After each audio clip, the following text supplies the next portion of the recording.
Chapter 4. Thanksgiving produces joy.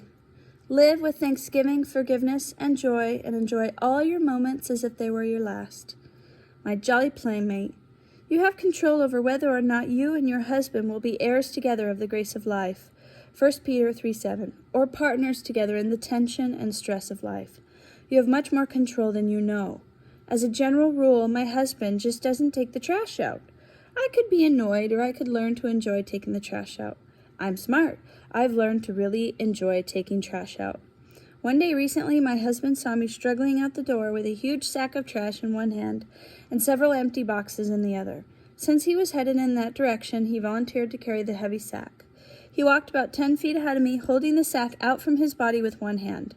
I knew he was just showing me how strong he was. I was amused, as usual, with his display of manhood. After nearly 35 years of having me appreciate his muscles, you would think he would tire of showing off, but he knows that I've never tired of watching him perform. When he got near the large trash trailer, he was really getting into his macho thing. With great fanfare, he flung, I would say tossed, but it was like a sideways catapult, the large trash bag as if it were a cement block instead of a thin plastic bag too loaded down for its own strength. Of course, the string broke, allowing the bag to hit the side of the trailer, bursting open and dumping trash all over the ground. I could tell he was a little embarrassed as I rushed over to clean up his mess, but he continued on his merry way. I remember a time when all this would have irritated me to the point of bitterness.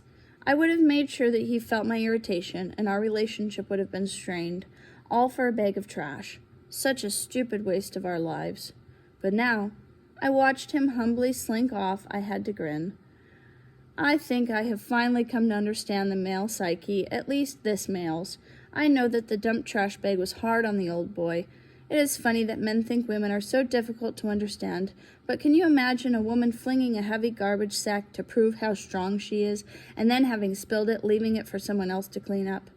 Having come to this lofty understanding of the male ego, I knew Big Papa would look for any chance to take out the trash from now on, and always do it right. His chance came about 2 weeks later when I was heading out the back door with another heavy sack. I graciously showed my thanks as he offered to take the bag out.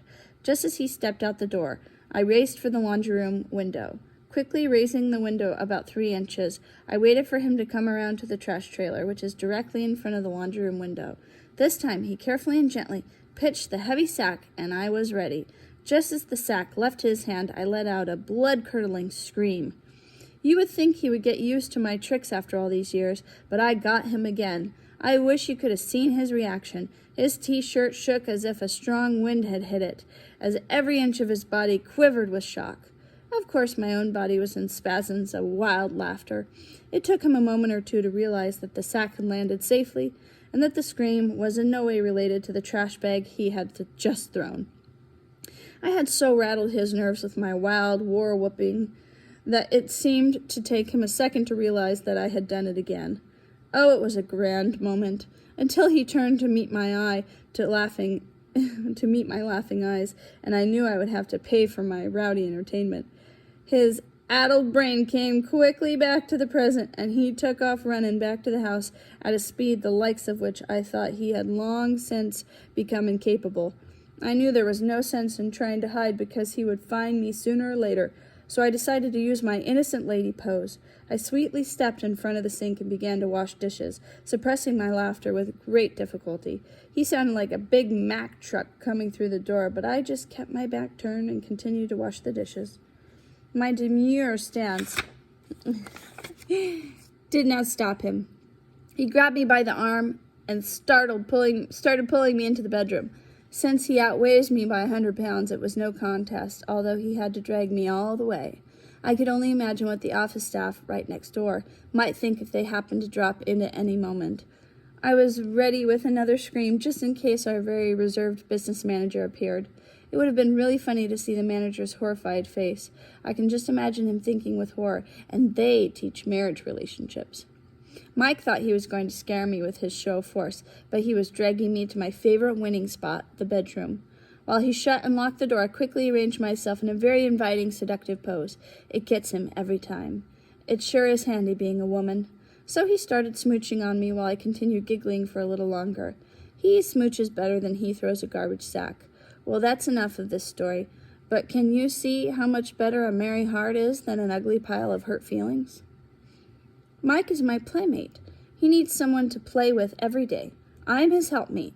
That is, I'm his helper, suited to his needs. I meet his need for conversation, companionship, and a playmate. Anytime we take a walk, we end up racing each other. When we walk up hills, I grab his belt and he pulls, just for fun. The other day we were walking up a steep incline, both of us puffing hard. He looked back to where I was and asked, "Do you need a pull?" "No, I can make it," I said. Wheezing, he presented his posterior to me and said, "Then push." We laughed to the top of the hill. It didn't make the hill any easier to climb, but laughter always makes life easier to climb.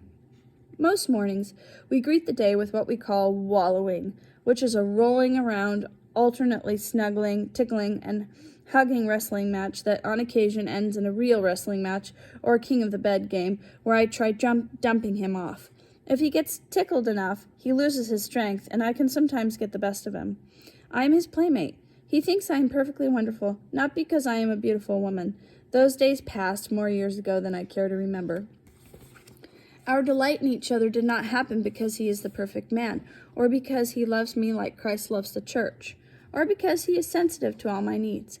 It didn't happen because he takes the trash out or cleans up after himself or has always made a good living, providing me with all the things most women take for granted. It didn't happen because he is a strong spiritual leader and always does the right thing.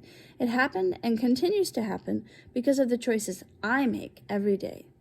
I never have a chip on my shoulder, no matter how offended I have a right to be, and I do have reasons to be offended regularly. Every day I remember to view myself as the woman God gave this man. This mindset helps me be just that, a gift, a playmate, his helper. Early in our marriage, we each made a commitment independently to please and forgive the other, no matter how hurtful the actions or words that were spoken. Somewhere over the years, having goodwill and a merry heart towards each other has become as natural as breathing. We have learned that all of life is fun and needs to be shared with our best friend, playmate, and lover. This, then, is the rule of life for wives. Live with thanksgiving, forgiveness, and joy, and enjoy all your moments as if they were your last. Someday, soon enough, they will be. The marvel of my story is that it has been playing out for close to 35 years. No one would ever guess that the two old folks sitting at the corner table in the restaurant getting their senior citizens discounts would still be having so much fun. Yet we continue to enjoy each other, playing, laughing, loving, and sharing. We have been heirs together of the grace of life, not partners in stress and bitterness. Our relationship has been a living testimony of Christ and the church. My husband has been my head, and I have been the body. He likes to remind me I am the body.